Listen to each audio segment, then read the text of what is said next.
The media mob, they're continuing their tradition of launching vile smears against African-American conservatives and female conservatives, now reminiscent of years of unrelenting attacks on Melania Trump. Over the weekend, one MSDNC panel mocking Florida First Lady Casey DeSantis, calling her America's Karen.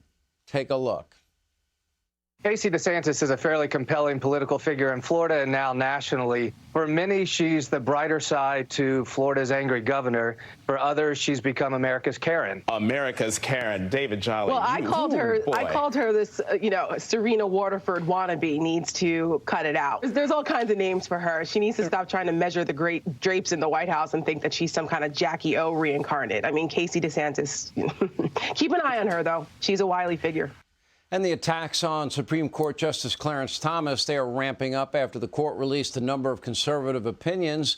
Now, these vile attacks beg the question why, in this Me Too woke era we live in, are African-American conservatives and the wives of conservative politicians, in this case, Casey DeSantis, or for years, Melania Trump, why are they fair game? While all Democrats, they're all off limits. Outkick host Charly Arnolt is with us, and Project 21 Chairman Horace Cooper. Let's get your reaction to the Karen comment. And my understanding in terms of the root of the term, I understand where it came from. This woman without a mask in a store being chased and yelled at and, ridiculed.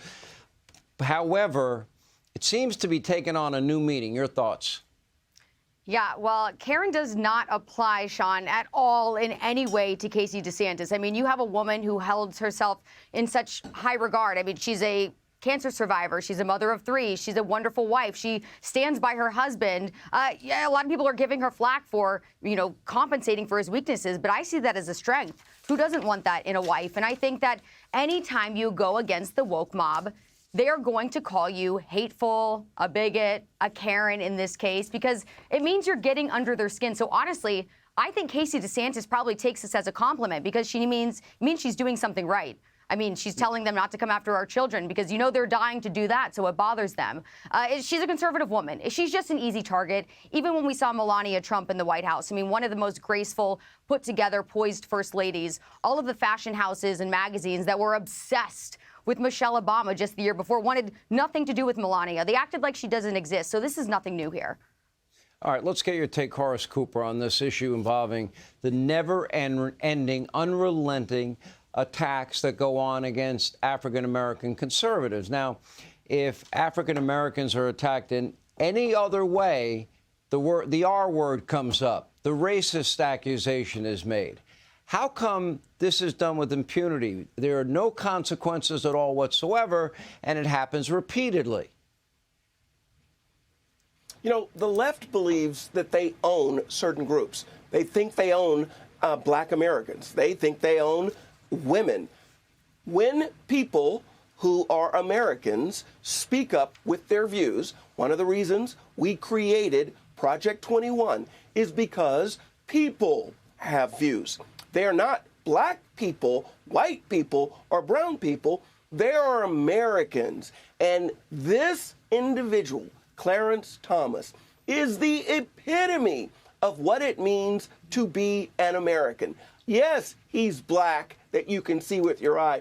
But what you can understand, if you pay more attention, is that he is a thought leader on the Constitution. And rather than challenge him on that, they make attacks that are unfair and inappropriate. Attacks that had been. I didn't mean to interrupt you. I was just going to say about Ruth Bader Ginsburg. That's all. Okay, but the point is, if you read My Grandfather's Son, his book, or read Tim Scott's book, and both of them have experienced the same type of vicious attacks. Oh, absolutely. Absolutely. And that's my point. And those attackers had a D next to their name, by the way. Mm-hmm. But these individuals, Tim Scott and Justice Thomas, are not vindictive. They're not going out hating groups. It's those groups with the legacy of attacking people that today their representatives continue going out. It's, as I said, it's because they think they own these groups. When Ruth Bader Ginsburg was on the court and her husband had cases, or his law firm, she didn't recuse herself. Companies hired her daughter to write studies that they used in their briefs. None of that was something that the left sought to use against her. This attack is because they think they own black people. I got a lesson for them. We at Project 21 know all Americans, black, white, or brown, are free. All right, let me ask Charlie this. Does this come to an end? Does this stop? Does Me Too, does woke America, our attitudes, are they going to shift? Are they going to change? Or are outlets like MSDNC and NBC spinoff and fake news CNN just going to continue this type of rhetoric? You know, remember after the 2016 election, this is a white lash.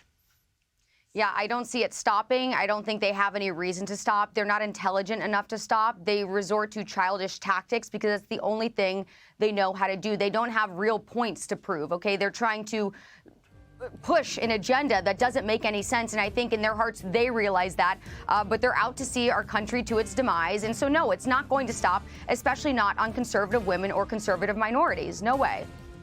All right. Thank you both.